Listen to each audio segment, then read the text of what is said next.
Let's have a look. Yes, I've got. Yeah. Who's in? Identify yourselves. Stand and deliver. Your name, your rank, and your serial number. Yes, so just while I wait for anyone to join in who's going to join in, I'll just sort of ramble away here, sort of with nothing really very much to say. Weather's been good up until this evening, I think, and I'll tell you why that's been important. Hello, hello, hello. There's a few people there now. Let me know where you're viewing from, and while I waffle. I'm going to waffle for a bit because I'm just waiting to see who turns up, and before I sort of spread my wisdom to the world. Miles, how are you doing? Yeah, good to see you. Really, it's nice to know that you're there. I was going to ask you a question last week, but I can't remember what it is now. What was it? What was it? Can't remember. Was it you that bought a t-shirt and did you get it? That's the kind of thing. So, I mean, if you did, maybe we could have a chat offline about it, see whether it worked out properly, or maybe you haven't even received it yet. So let's see what happens there. Yes, connected telecommunications stuff. I had to do a whole load of work during the week. And it was a good week, thankfully. It's like the summer we didn't have. I don't know whether it was as good where you are, but we had a good week, and it gave me an opportunity to start doing some repairs to the studio, because I had this studio built 25 years ago, something like that, and it's a wood frame construction tacked on to a block built garage. And so there's what an architect called a gull-wing roof. So it kind of meets in the middle like that. It seems to be a bad idea, really, in construction terms, because it's kind of difficult to resolve the guttering. It can be done, but it's got to be done properly. And it wasn't in my case. So I could be sitting here sometimes, and if it's raining heavily outside, water will be dripping down onto the floor beside me here. And all my computer stuff is in front of me here. And so every evening I have to, I've got a polythene sheet, and I kind of strap it to the, pin it to the shelf that's in front of me, and just pull it down over the desk. So that's the kind of squalor that I work in. So what I did is, I had all piles of wood and crap leaning against the wall outside, and I think that had actually caused problems to the cement, and the cement render had fallen off, and so it was kind of getting more and more exposed to the elements. It was getting quite rotten as well, and I hadn't got the means to actually pull the thing down and build another one in its place, which would be the best way to resolve this issue. So I actually bought some steel sheeting, kind of box steel roofing material, really. It's kind of less than a millimetre thick, but it's very strong. It's kind of heavy as well. And so I kind of spent my last weekend, screwing and bolting that to the outside, which is it kind of works. So it means that running along, you've got this sort of corrugation going along. So I filled that with that expanding foam, and then I had to hire a torching, was it a felting torch? So one of those things that you see roofers doing flat roofs with. You burn the felt on, so a roll of torch on felt, and then hiring this contraption to heat it up, and actually flashed over the side of the roof onto just over the corrugation, the corrugated steel. So that we haven't seen whether it works yet. So that I've yet to get a heavy rainfall, because that would be the proof of the pudding, wouldn't it? That rain doesn't actually come in anymore. So fingers crossed.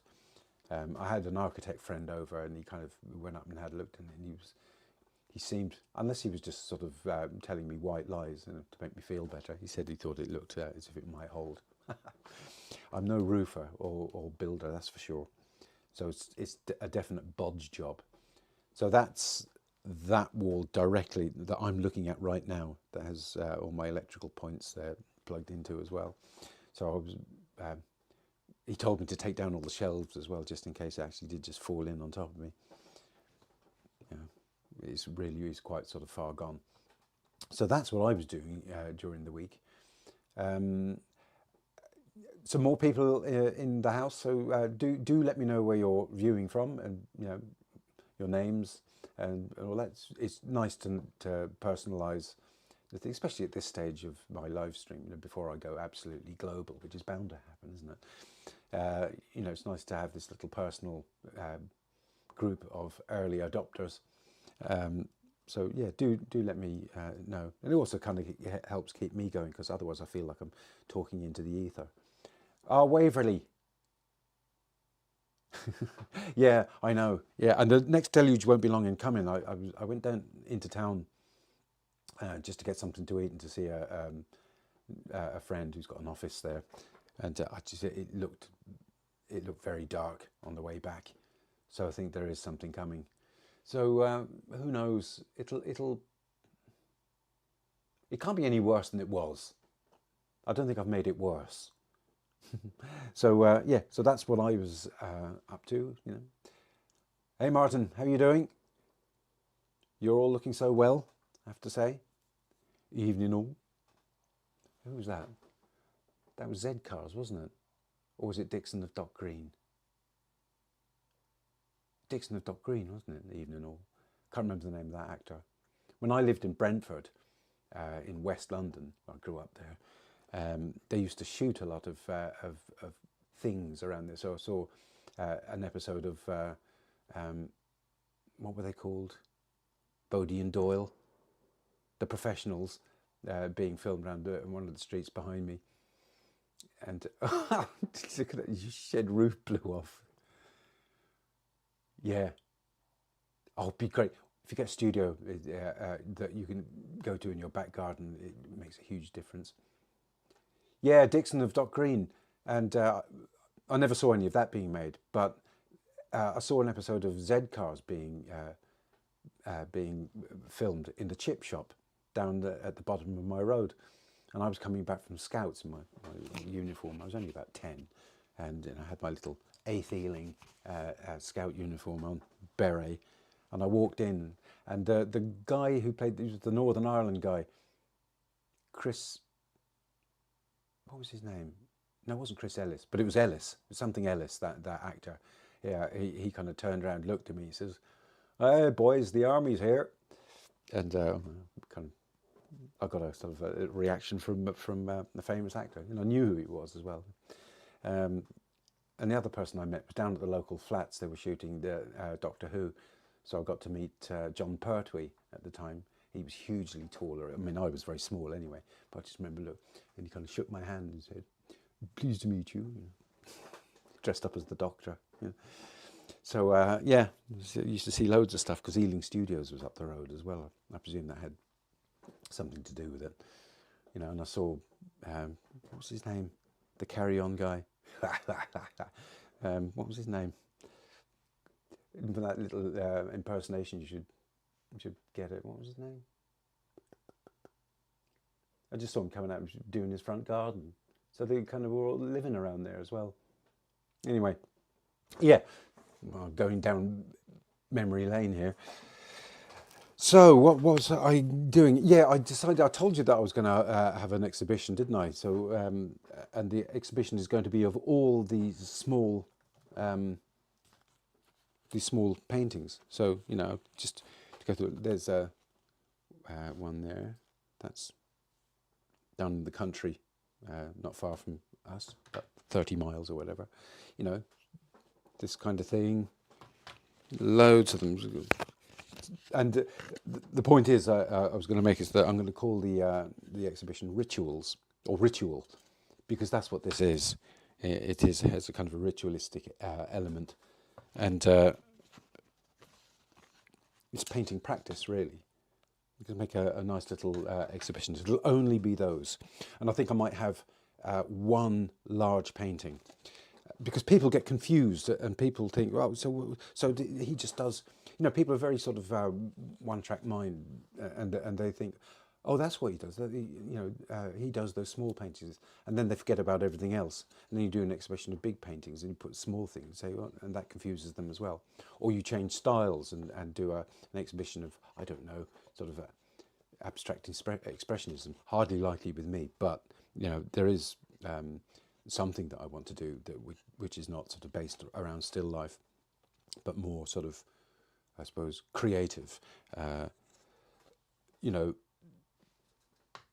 What was the point I was going to make?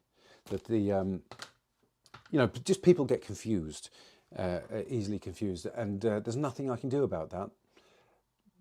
If you're an artist and you change your you change what you're showing to the public, I suppose. There's nothing you can do about it, and you've got to have people around you, really, I suppose, that will help you guide the general public through, and you can only do that if you've got the wherewithal to pay them, and it's not likely to happen. So I just have to do it myself and just see where the dice land, and be happy with it as well. We've got a lot to be grateful for, and I can't keep doing the same thing all the time. These small daily paintings are great practice, and it's always good to keep your hand in. I used to do martial arts, and specifically karate, so a Japanese martial art, and every class, like I was doing this for 10 years, every class you would be doing the basics, and you'd only move on to advanced stuff if you were going to do it at all, if you were doing the basics right. And if you didn't do the basics right, down 20 press-ups, and then you get it wrong again because you're tired after doing 20 press-ups, so you kind of make a worse hash of it, down 20 press-ups, and it kind of turns into an ordeal. But for a reason. Obviously you can't do that with art, it's not that kind of activity, but my point was, I suppose, that you always go through the basics, so you're always harking back to what you learned at the beginning. And that's for everybody. No matter if you've been doing it for 50 years, 60 years, and you've achieved the highest rank possible in whatever it is that you do the basics like everybody else. And there you go. So it's like that. Now, there's a huge craft element to this. So there is for me. And as a friend of mine, magnificent artist, great. If you don't know him, Paul Slater, look him up. He was voted Britain's favourite illustrator, but he's so much more than that, and a huge influence on me, and a great guy, and no ego coming through. I remember telling him that I had black on my palette, which is many artists, I suppose the huge preponderance of artists won't have black on their palette, but I have it on my palette because it's a great way of making a shadow. And it's a great way of also teaching people to make shadows as well. So, I was sitting in the pub with him having a pint, and he took out his notebook and wrote it down. I thought, bloody hell! So he's just taken something that I know and added it to his corpus of knowledge, and I felt so proud, absolutely chuffed. Yeah, because he does masterful paintings. Look him up, Paul Slater. He used to do illustrations a lot for the Reader's Digest and the London Times restaurant section. I don't know whether he still does. He's still painting them. That's good. Must give him a ring. Yeah, so that's it. So what have I told you? I've told you about my travails with the studio, and I've told you about the upcoming exhibition. All right, so what I'm going to paint today, okay? Right, so it's aubergines, wasn't it? So let me change the thing. So full reference. That is what I'm going to paint. That's what's in front of me. What you're looking at is a photograph, okay? And in the photograph, of course, the colours are washed out. Hey, Ivor, what happened to you? I'm supposed to see you today, But look, give me a ring or email me or text me or whatever it is that you're having yourself afterwards, and we'll talk after. But anyway, you're welcome in. And yeah, I was just saying about this picture. It's washed out. The blue is actually bluer than that. It's just what my phone gave me. So that's over there. So that'll be in front of me while I'm painting. Okay, so two aubergines. All right. So let me see, and let's talk about what I'm going to paint with. I need to check that. Let me go back to the Camus, the camera app. That's blurry. Shouldn't have to do all this while I'm doing the live stream, but I have to do it. So look. Right, HB Pro. That's the one, HD Pro. Yeah, it's lost it. Palette. Look at this now. There. What a pain in the hole. Right, that's in focus now. So what I'm going to use, right, and I might not need all of these, but I'm going to put them on anyway because what the hell. All right, so this is flake white.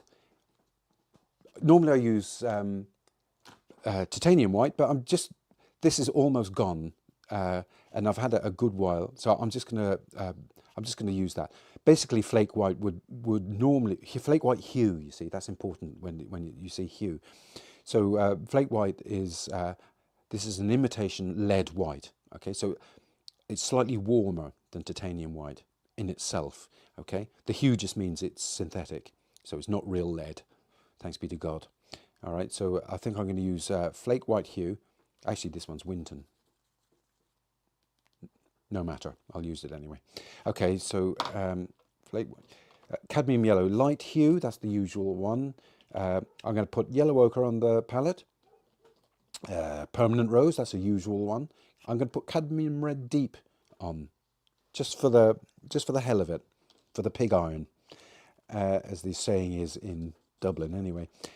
Ultramarine, I'm not going to use cobalt this time, I'm just going to have ultramarine because this one's nearly done and I can use it all up. A burnt sienna, and ivory black. Okay, so I told you I put black on the palette and why I put black on the palette. There you go. The brushes, I'm going to use a couple of bristle brushes, natural bristle brushes. Yeah, they're nice. They're kind of soft for bristle, which is good. And then I'm going to use this one here, which is a cheapo brush. That's, what do you call it, nylon, I suppose. It's cheaper, but it's kind of nice. It's got a nice head on it. Or I might use that one. Actually, this one's better. It's another synthetic brush. All right, and I'm going to do the wash with this, which is just, that's about 12 millimeters there along that. Yeah, see, 12, look at it, bloody hell. You know, a number which actually relates to what's on the brush. How unusual is that? Right, so let's go to the canvas. Oh, it has moved. And you can see there, I'm reusing an old canvas. You know, waste not, want not.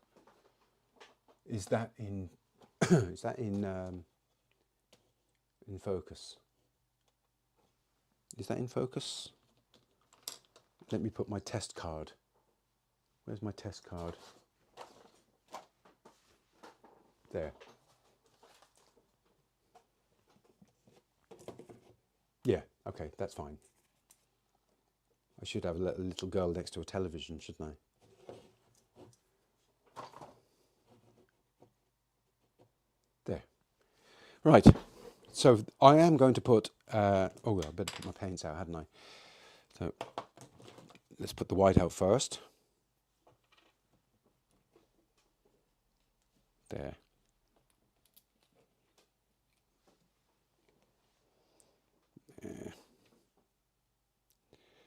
Keep the paints handy so that I can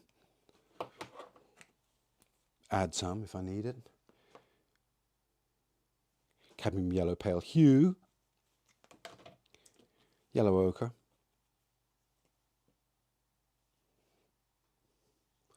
It's only a small canvas. There's not a great area to cover. I always put my paints out in the same order, and if I add different colours in, I put them next to the one that it's closest to. So, for instance, this cadmium red deep hue,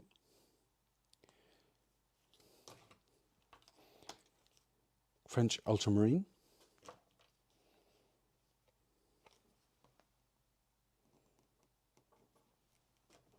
I need more of that than the other colours, I think.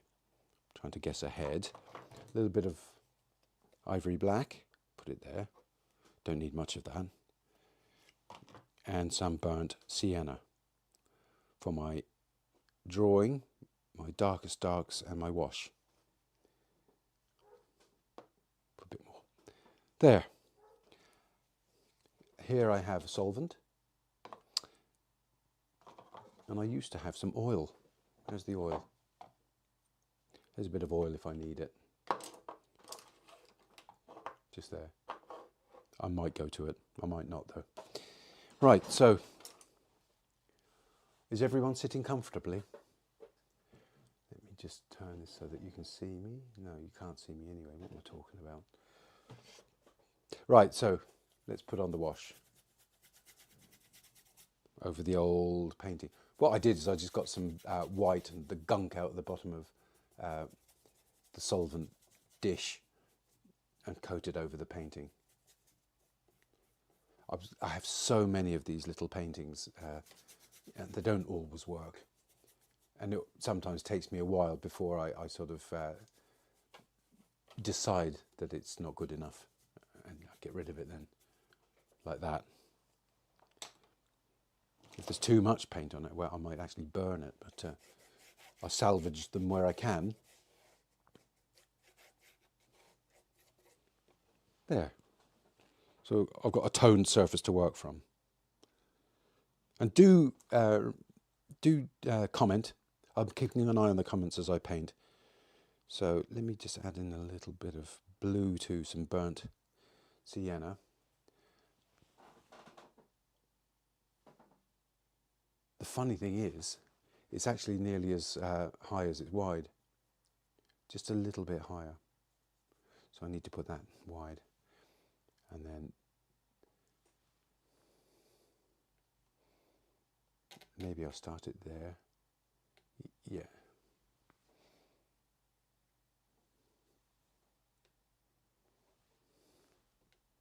Put in a kind of a rectangle to show where everything should be. This is what I kind of teach during the class. To measure the entire thing. So both items together. And put in a rectangle then. Because it's easier to sight a rectangle on another rectangle, if you see what I mean. Rather than try and do curves straight away. Right. There's those two lads leaning against each other. If I put a centre line down there like that, the one on the left comes over further than the one on the right. So let's put that in there like that.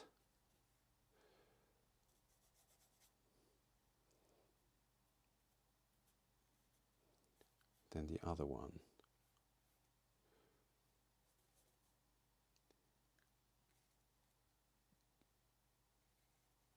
It's more slender.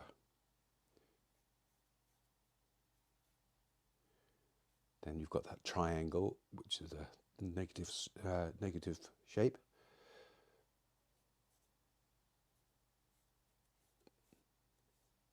There, like that. And then we've got the stalky parts there.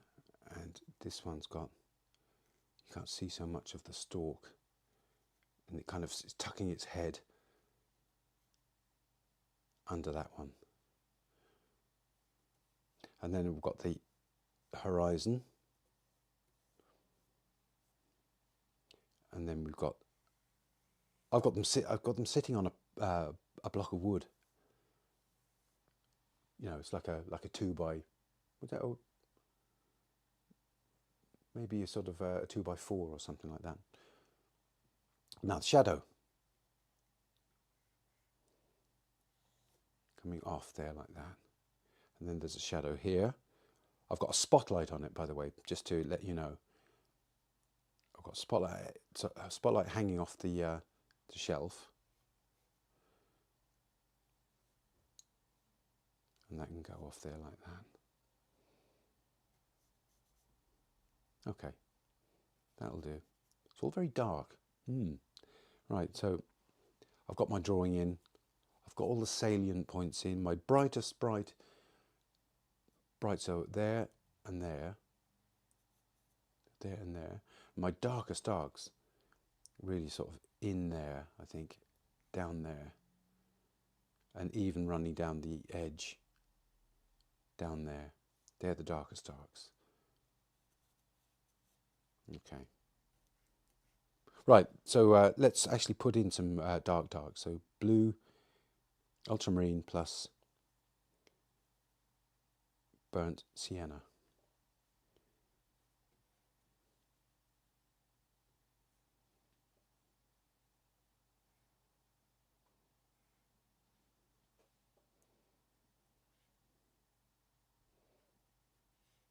There.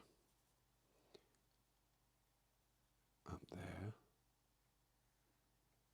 That's dark there as well.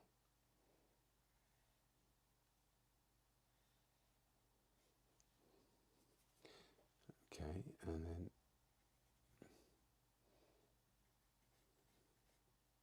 right. So I've set the darkest dark there. In fact, there's another one there.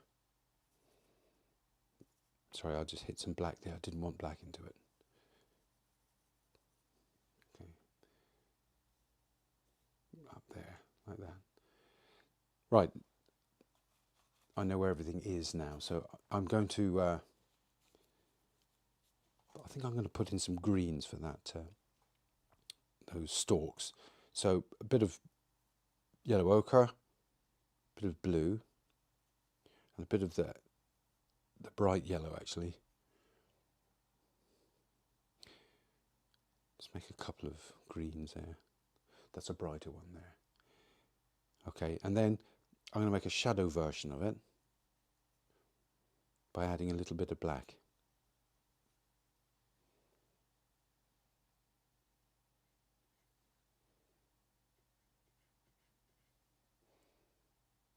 Across the top of that.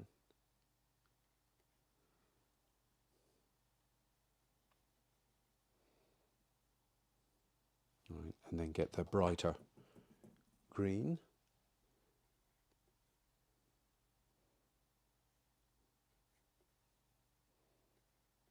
There. Now I'm going to put in the background. The background is, that's quite blue across the entire the entire canvas, but it's actually bluer on the right than it's on the left because there's a very yellowish light trained on those aubergines. So let's make a light-ish mid-blue, I suppose.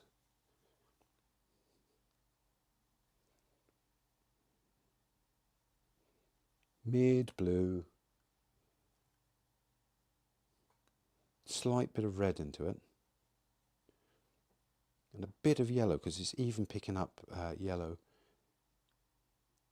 on the right-hand side. Don't want to do too much. A bit more white. Put a bit of oil in that. A bit more blue. A bit more white. Okay, there's that. Now we're going to make, but make sure I get enough actually. Hang on, let me grab some more white. A bit more blue. All right, and then there's a shadow coming down the right hand side. So I'm going to make a little bit of shadow out of black, but I'm actually going to add more blue It really is quite a blue shadow.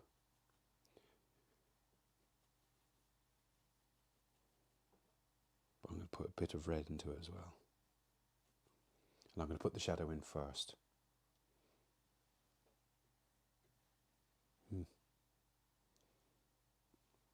Darken that down a bit.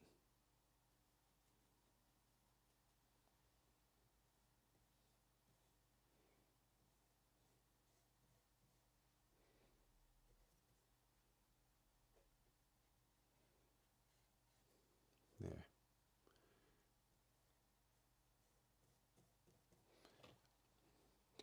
And then in the middle of those two, it's kind of darker and warmer, really. It's quite dark, but let's put this in.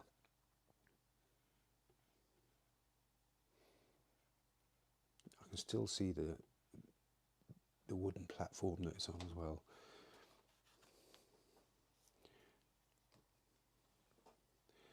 And now let's put in the background, the body colour of the background. I might add a bit of oil to that, actually.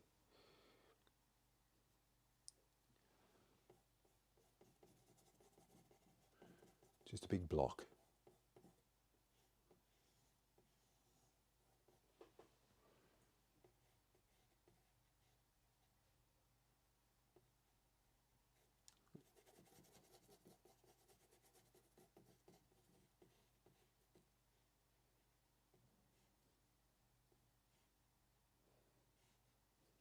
We're going to have to push that out a bit, that shadow.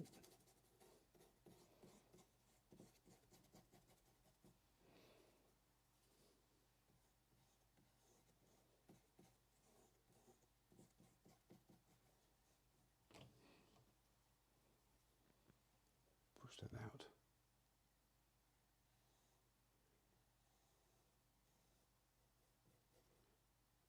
There. And now I need to move on to the wooden platform, which is kind of greyish, but so I'm going to base that on yellow ochre rather than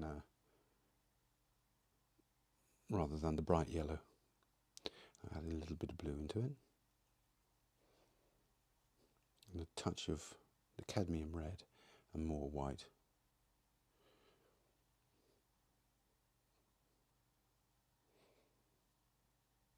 Oh, my light's gone off.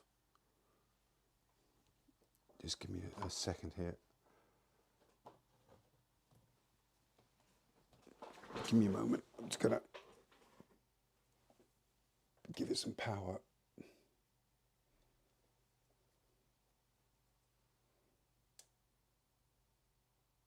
Yeah. Sorry about that.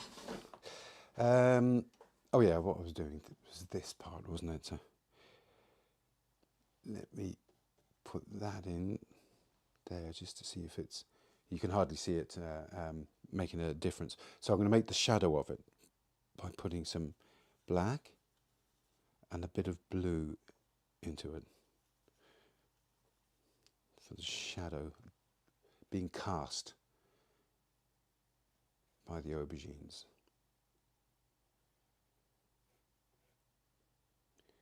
Goes over to there, and this one's casting a shadow as well.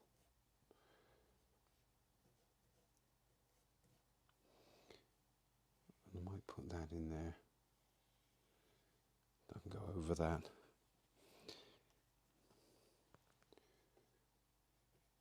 I will put a bit of bright yellow into it.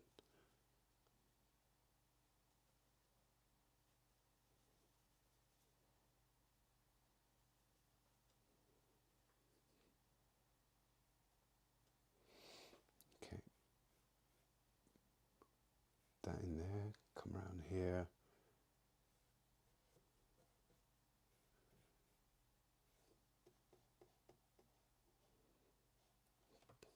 Okay, down here it gets greyer. So I'll see if I can make it grey from the other colours. So blue and yellow into it. More red. More ochre. red.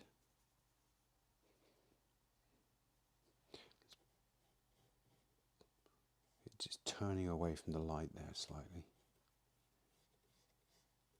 So let's block that.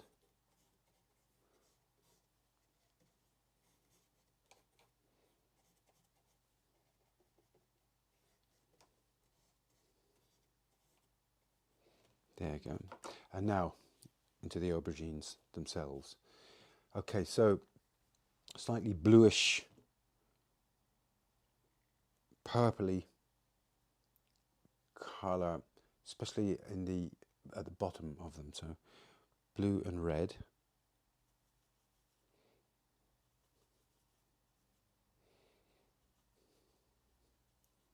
And let's put that in first.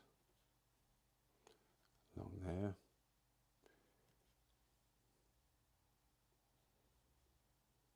In here, because there are very subtle changes across those. I don't know what they are. Vegetables, aren't they? They're not fruit. Or maybe they are fruit. I don't know. Seems like the least favoured vegetable in my part. That can go there. Now I'm going to grab some red and make a more mauvey sort of part.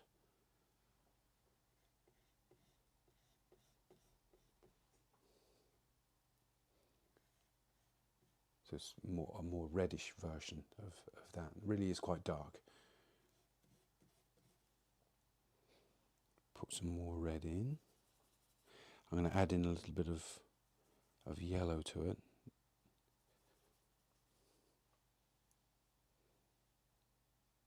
Especially around here.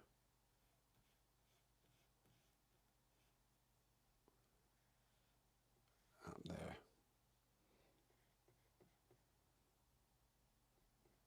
Sid James is who I was trying to think of earlier on.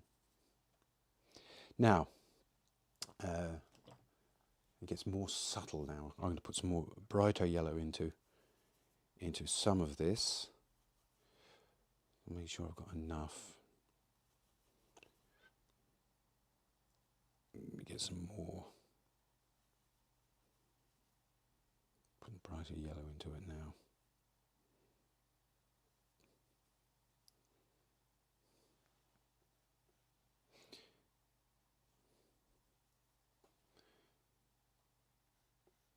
Put that there.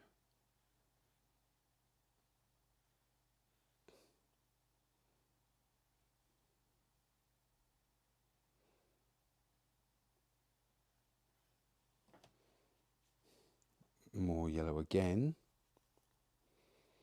because of that warm bulb, very warm bulb.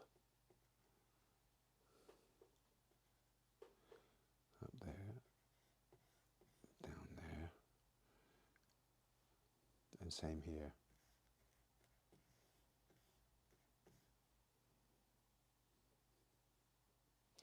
And then it kind of goes a greyish blue. There's lots of stuff going on being reflected here. Now, this surface here has been reflected up into both of those, the undercarriages of those aubergines. So I'm going to just grab some of the foreground colour, mix it in with the aubergine colour, maybe add a bit of red. It's warmer than I have it there. Put it there.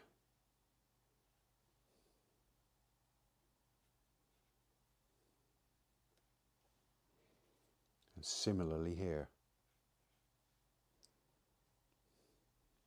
That's redder.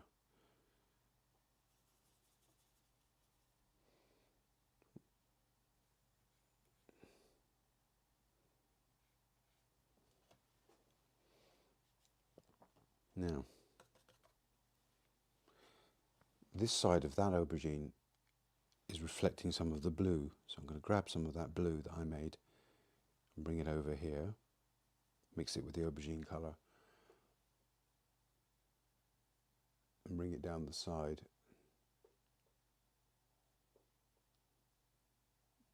There. And on the other side, it's kind of warmer. The reflection seems to be warmer.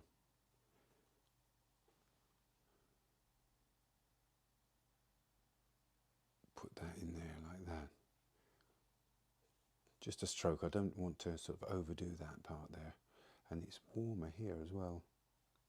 Must be reflecting something around. Okay. Before I go on, I'm just going to make slightly more golden-y part here. That's not up near the highlights yet.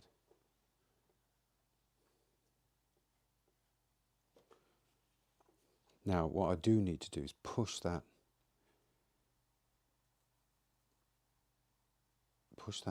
edge of the left-hand aubergine out a little bit.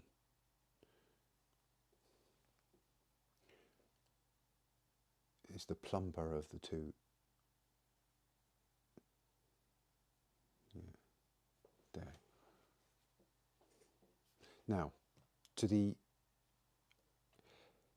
leaves, or the stalky part. So I'm going to put in a lighter green here.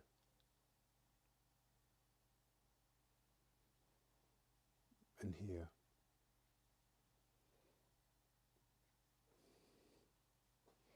Just some strokes there. It's lighter here.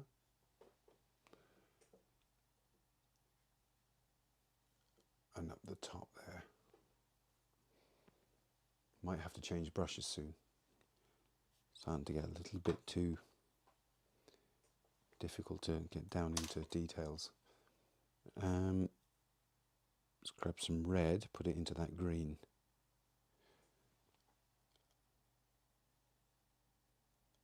And the leaves have gone a little bit sort of browner.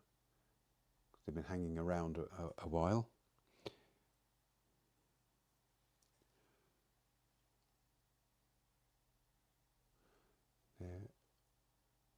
There.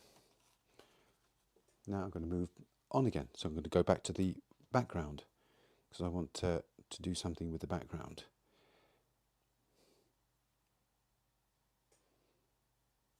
I'm going to make that mid blue again. And I'm going to put some yellow into it. Maybe a touch of cadmium red.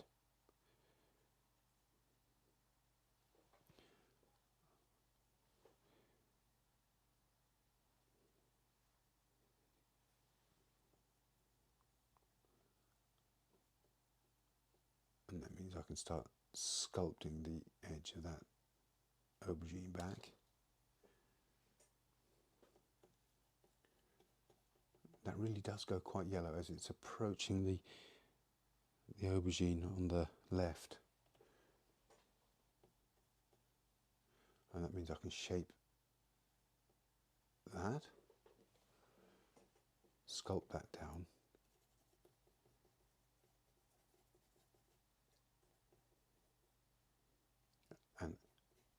And that's still quite yellowish.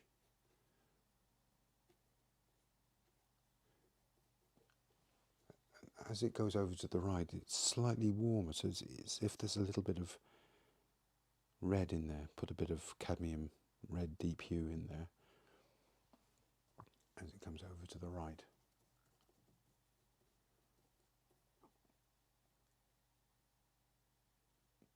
Sculpt that shadow.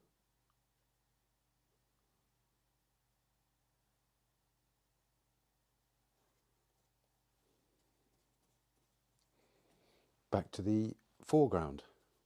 I'm going to brighten that up. Foreground, a bit of yellow and a bit of white and a bit of red.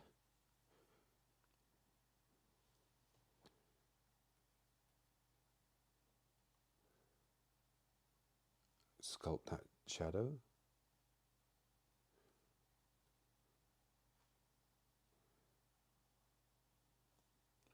Sculpt that shadow back. It comes out too sort of far.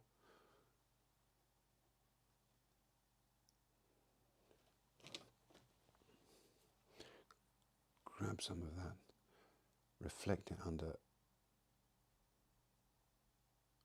the aubergine there, and here too. Let me grab a bit more.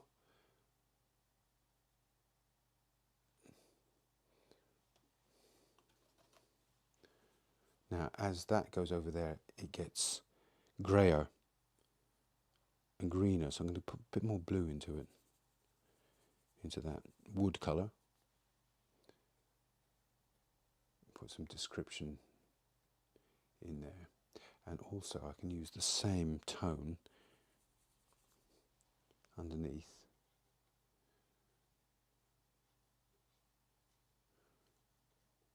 It's quite a venerable bit of wood. It's been around for a long time, so it's kind of taken on that greyishness. Put in some description of random stuff in the wood, make it look like wood a bit more.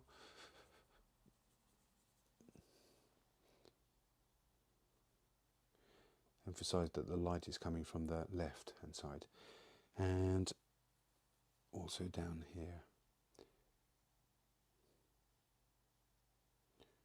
I don't want to be too descriptive here, I just want to show that it's wood. And it goes quite silver off to the right, so a bit more blue.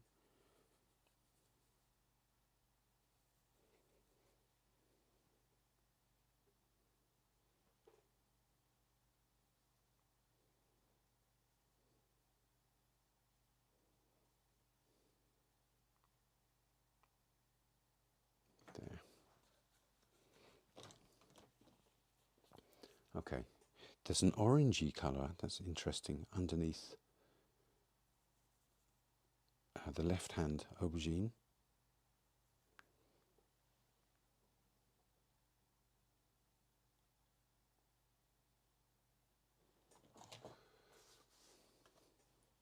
Okay, I need to do something up here. Up here it's kind of warm. Put a bit more yellow.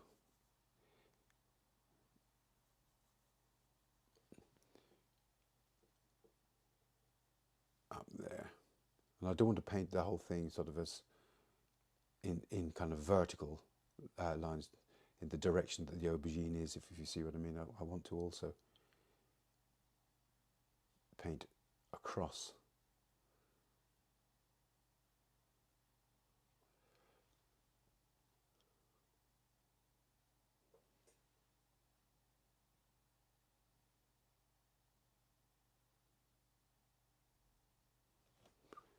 Right, there's some dark I need to put in just to finish these bits off, because it really is very dark down there, so I'm going to make sure that that is dark.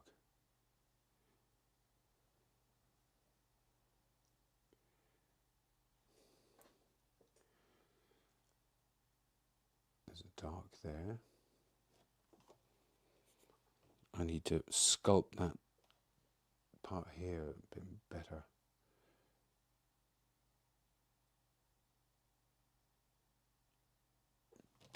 And then the shadows start off very dark and then get lighter as they go left.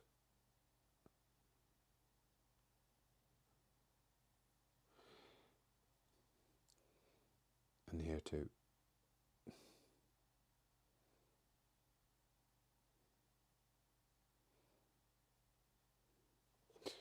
Right, I've got to do something up the top of that left-hand aubergine. Right-hand one, in fact. Let's have a look, get a bit of blue, a bit of red. I'll shape this part here.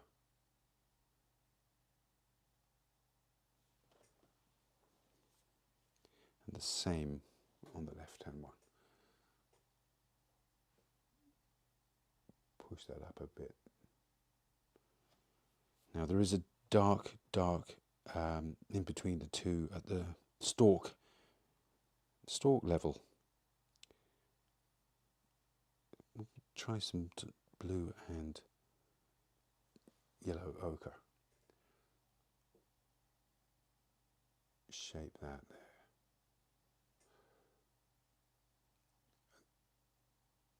Bit of description there. And it needs a bit of red as well. Kind of natural orangey red.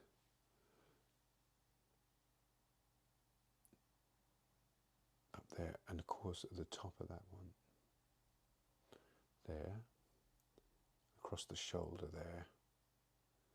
Down that leaf.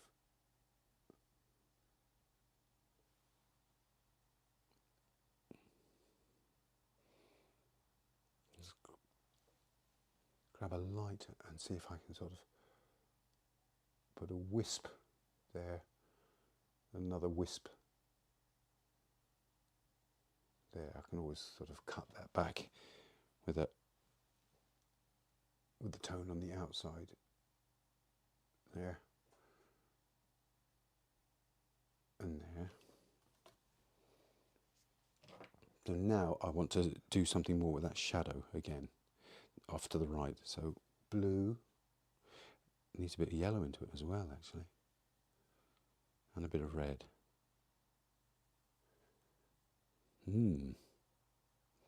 Dark, and then I can describe that shadow a bit better.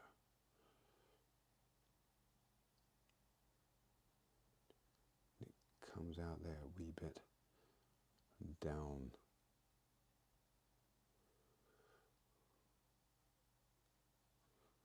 And that needs to join up. And in fact it needs to agree with the line here. Let me push that up. Because you can see it, I can see it. Not sure if you can on the screen. You can see it. Because there's a kind of a, in fact, same as the wood in shadow. A spot down here, which is obviously where the, I don't know, where the flower, I suppose, was at one stage of its development. Then there's a nice lighter, warmer part here, under here, I can see.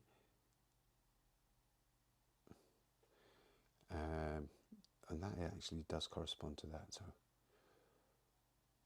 there.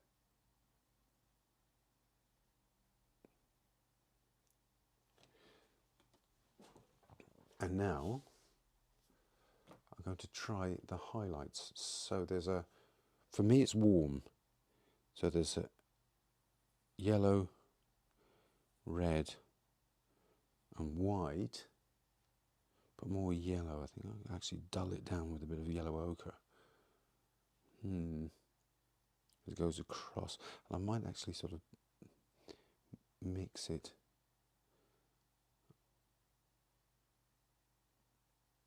Let's see what that works like.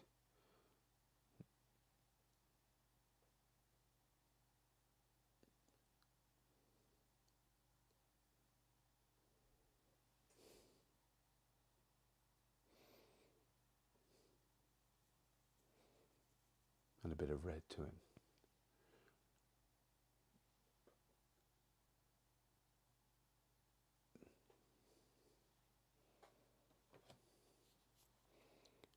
A bit of blue maybe. Let's have a look at the blue.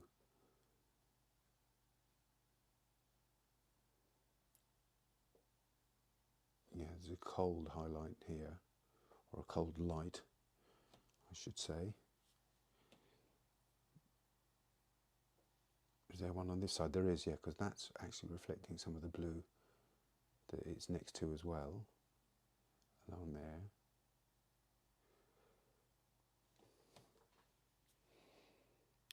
Now let's put in the bright highlights.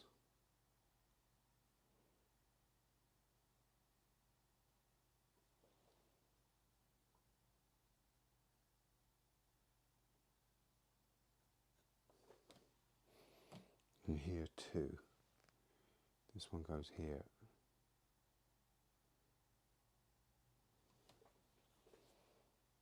But there's a cool highlight, actually. It's from my studio lights. Slightly violet here,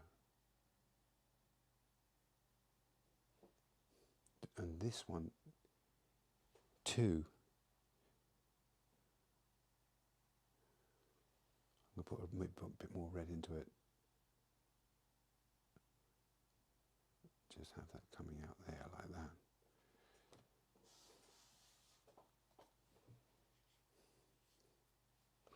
And back to my background. I can shape this stuff a bit more.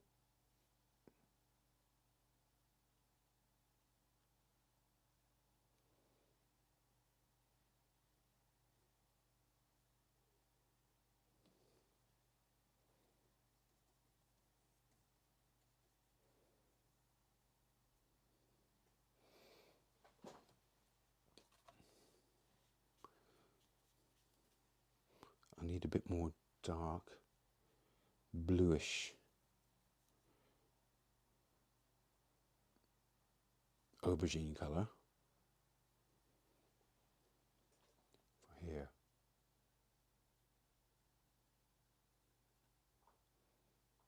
And that sort of fades up to there.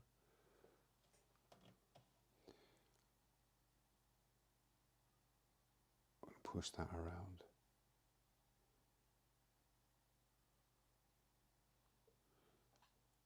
And that kind of come around there, like that. Is there any dark, nice blue there? Kind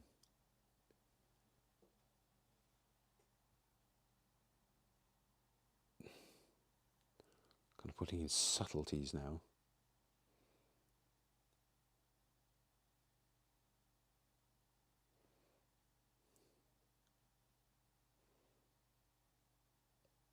Push that up.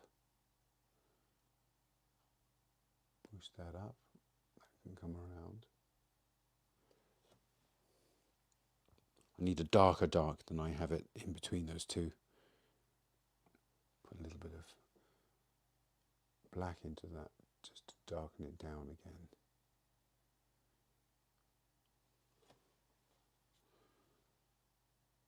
And that's casting a shadow there. And that means I can push this into the wisp that I wanted. Kind of a wispy, sharp bit.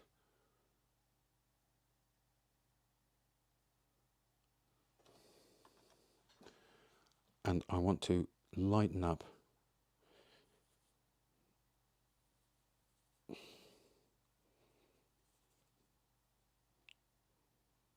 the foreground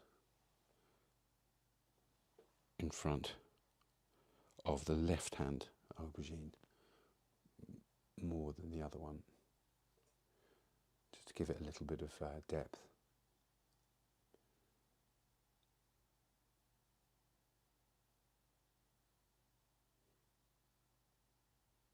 Push that in a little bit.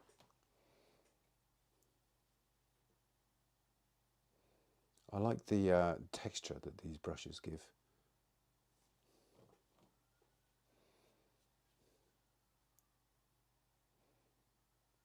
Something nice about texture in a painting, isn't there?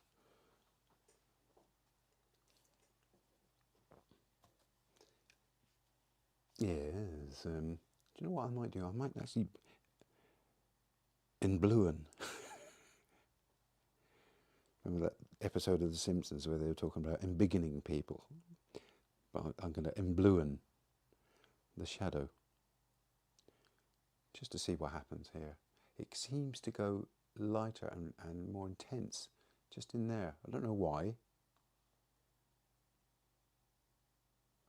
And that will give shape to the thing a bit more, so that can be...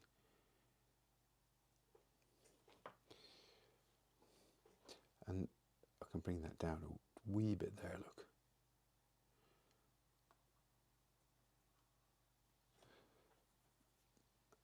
And then just shape that a little bit more.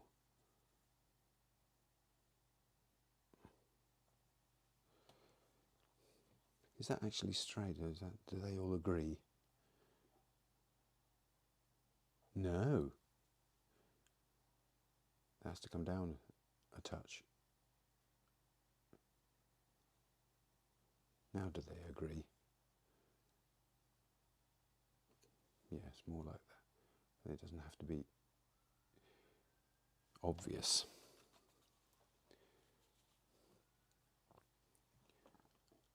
And then that's in shadow, so I'm going to break up that a little bit. It's just a bit the lost and found edges. You often read about that, don't you, in art books.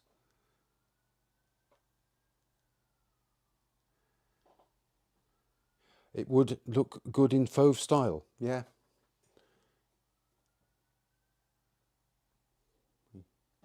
Bright pink aubergines. That can also be lost and found a bit all along there, because that will make it, help it to recede into the shadow a little bit more. These shadows are pretty sharp. Just move them. Don't like that. That's got to come out there like that.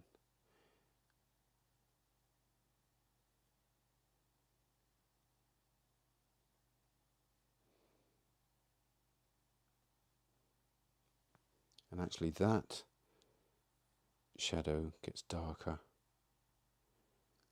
more intense as it comes over here. I shouldn't really over-describe the shadows, but they are shadows after all. They're supposed to recede away from you. Now I'm going to get my little brush and just put in a few bits and pieces.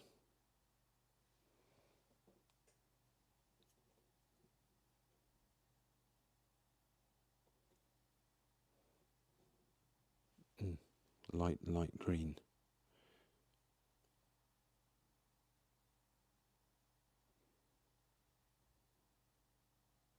With a bit of red in it.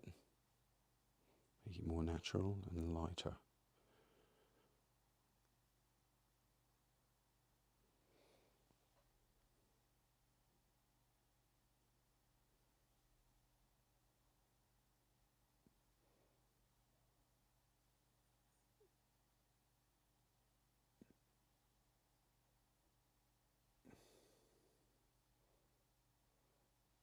I'm stretching my arm around the camera, not tripod or whatever it is, articulated arm.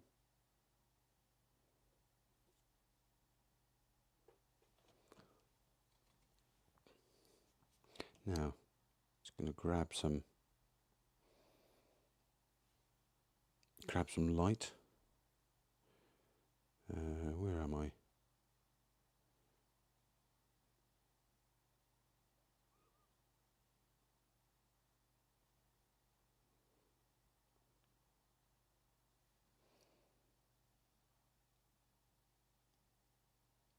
Just break that up a little bit. The skin of the aubergine is actually sort of kind of leathery, isn't it?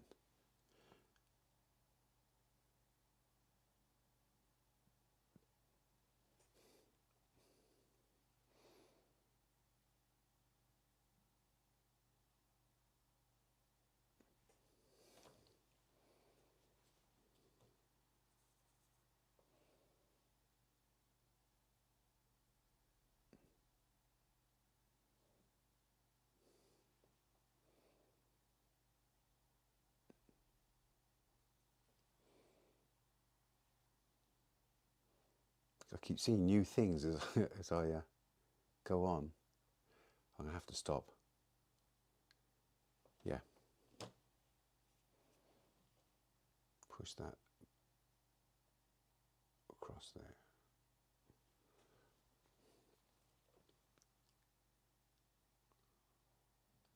Now I didn't get these from the local farmer's market or the market in my little village. I got them at the supermarket. So I can't spin you that yarn, can I?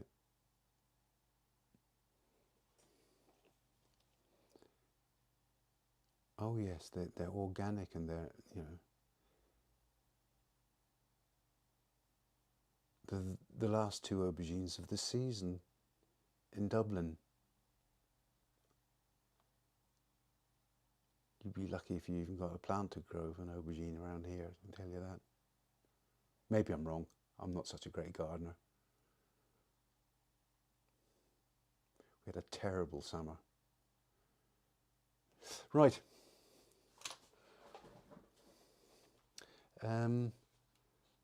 Back to me, I suppose. Let's have a look. Teacher. I call this camera teacher. So that's got to come out of the way, hasn't it? That's powering my light. Put that up there. How are you getting on, everyone? Is that bloody camera lost its moorings again as well? I'll show you the painting in a second. Just give me a moment. I think that lost its. Yeah, it did. Yeah. What's going on? Yeah. So let's see what it looks like. Oh gosh, that's very warm, isn't it?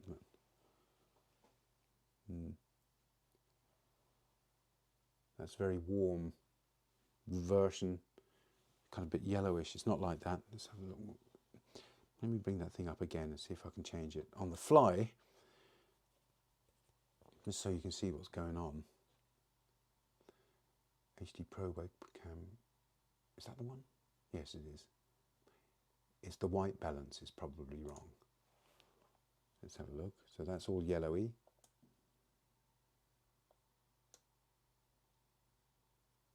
Is that HD Pro webcam? Oh gosh, this is the wrong one. Hang on. Sorry. It was that one. White balance. Going over to the. That's probably more like it there. Oh, sorry, put it there.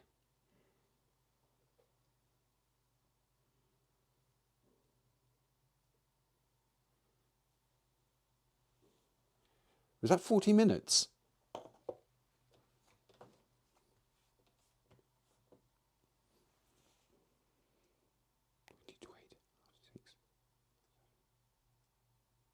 About an hour, surely. I don't know, maybe I was prattling on at the beginning for a long time. I don't know. Yes, so there you go. So, I don't know, how was it for you? Come on, who else is in there? I know Miles, Ivor, Martin, and Waverley are there. Yeah.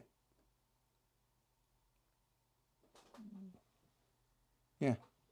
Thank you very much, Martin. Yeah. How many miles away are you? Yeah. So yeah. So what have you been doing yourselves? I've been doing one of these today. You know, for this exhibition that I'm calling Ritual. You know, it sounds quite religious, doesn't it? Sort of to call something a ritual. You know, shaving is a ritual, isn't it? And but you know, very often I don't do it. So it's kind of a good, it provides an impetus for me to actually paint something. Because very often I don't paint because there's, you know, too much else going on. So it forces me into doing something. You know, and I do lots of things. You know, I do lots of different kinds of paintings. You sometimes see them behind me,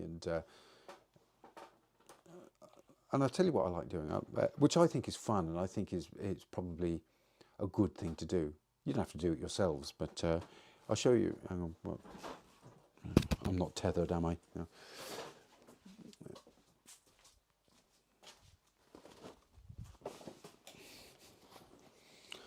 I bought myself a a sketchbook recently. It's very cheapy sketchbook, that one. Normally I like to get properly bound ones, but I was actually out. I can't find my current sketchbook. Don't know where it is. And so I go into cafes sometimes, and you know I do sort of little drawings. I'll tell you about that one, the way it's done in a second. You know, so there's another one, and it's just a way of like passing time. It's an agreeable way of passing time. You know, there's that. Actually, can you see it behind me? Let's have a look. Maybe you can't see it. Maybe it's not. Oh yeah, so you can see that one there. Look. I turned it into a painting. So that one's on the go at the moment. And that just started out. I was in a cafe and decided to draw something. And here's another one. This is the one that I was at today. So not the same thing as usual, is it? It's just I like to sort of do different things. I use for this. I used Posca markers. Have you ever seen them? They're like acrylic paint markers. They're bloody expensive though. I didn't realise what I was letting myself in for when I decided to buy them. That's just a pen. Those ones are just pens, I suppose. Those ones that I showed you earlier. Yes, those kind of a felt tip pens. Those ones. But I think it's a good thing to do, just to go into a cafe. And what I did was I just sat down and I put my hand on the page and I closed my eyes and I just did a continuous line around, careered around the page for a while, and then opened my eyes, looked at what I had, and the areas where, because you're not looking at something, there are kind of areas missing. I did little things just by eye to fit into those spaces, and then I just started colouring it, sort of identifying areas to put different colour in. The lines where they cross, they create an enclosed shape, and I just started doing those, and it could be meaningless, but it could also sort of, you don't know if it's meaningful or not because it's coming out of your head and your hands, so it must mean something, even if they're ridiculous shapes. Maybe it's the colours that mean something. So everyone has their own sort of little way of doing things. And I'm telling this to you because you're so good to turn up these things anyway. But after that, you don't tell anyone anything. That's what I think. You just let them get on with it, whether they like it or not. Because if you say that no, that's not what it meant, if you explain things to them, then it kind of ruins their dreams, takes the power away from them. And anyway, maybe it does, maybe it doesn't. I mean, I don't know any of the stuff. I'm just surmising, what goes on in people's heads. You prefer spiral bound patterns that can be folded back. Yeah, that's what's good about them.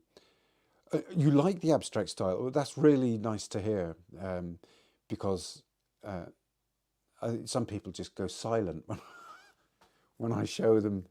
And it goes back to this thing about confusing people because, they think I'm the bloke that does all those still lifes.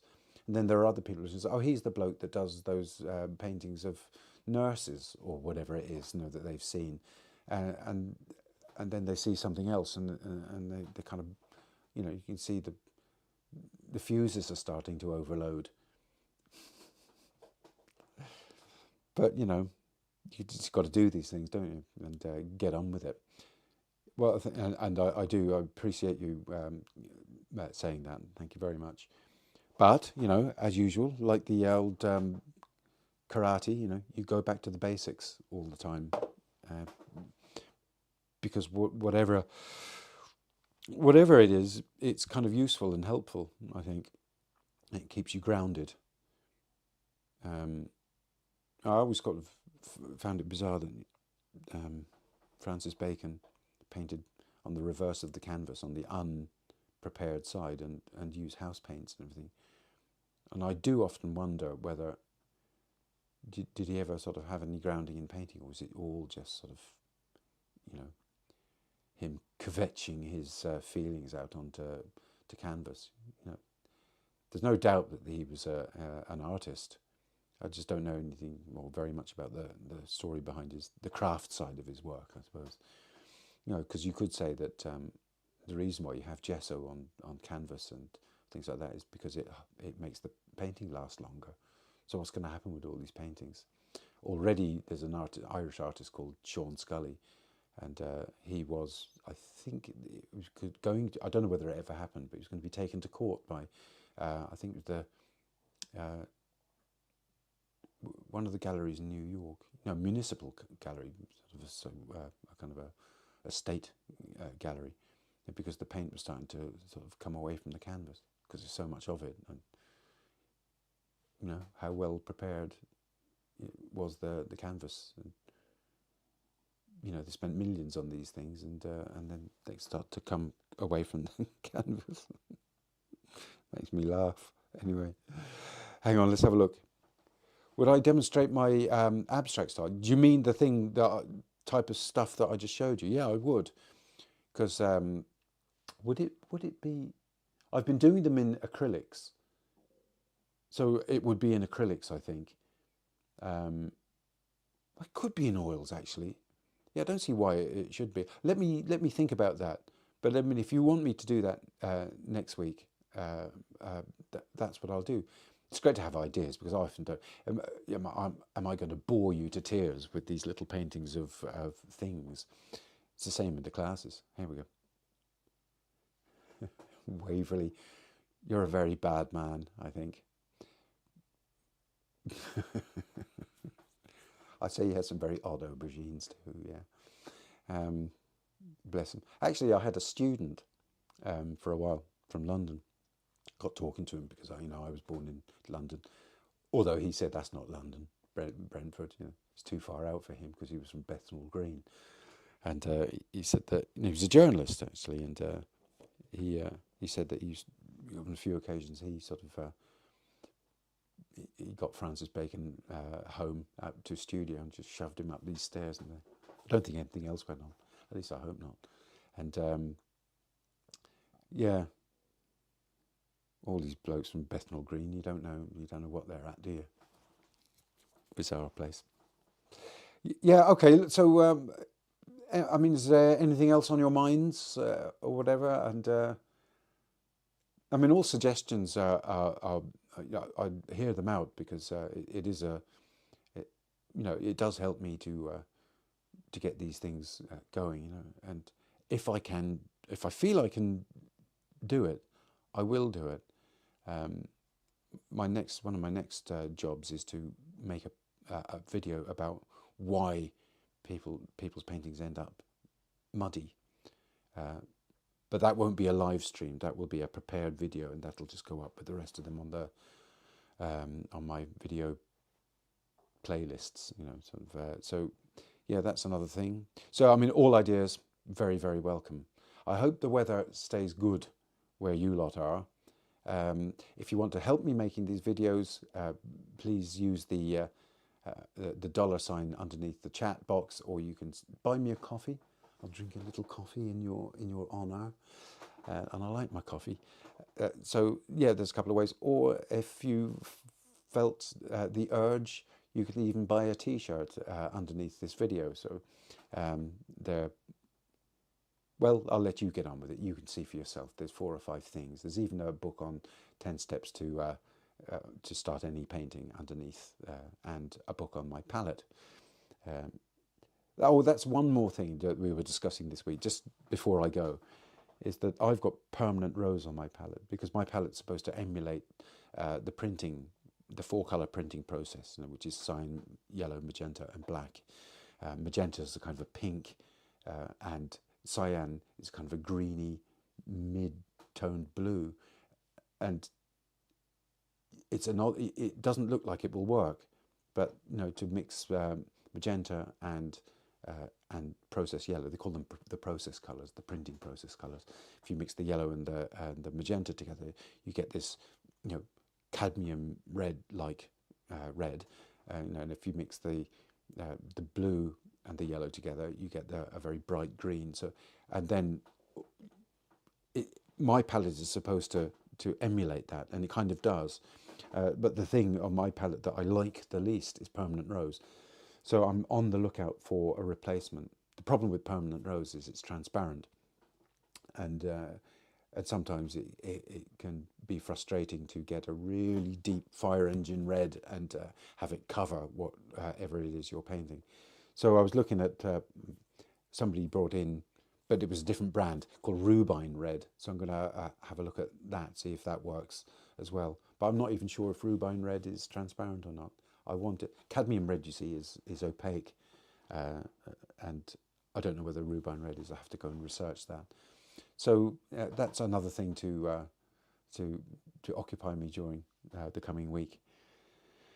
And so hopefully I will see you next week for more paintings. Maybe next week for Celebrate. My birthday's coming up on the 31st, so maybe I'll do that. So I'll do one of my sort of, I don't know what you call it, abstract-y kind of paintings, and well, we'll see how it goes. All right. So listen, have a lovely week, everyone, and take care of yourselves. Wrap up well. Don't let the bed bugs bite. Over and out, I suppose.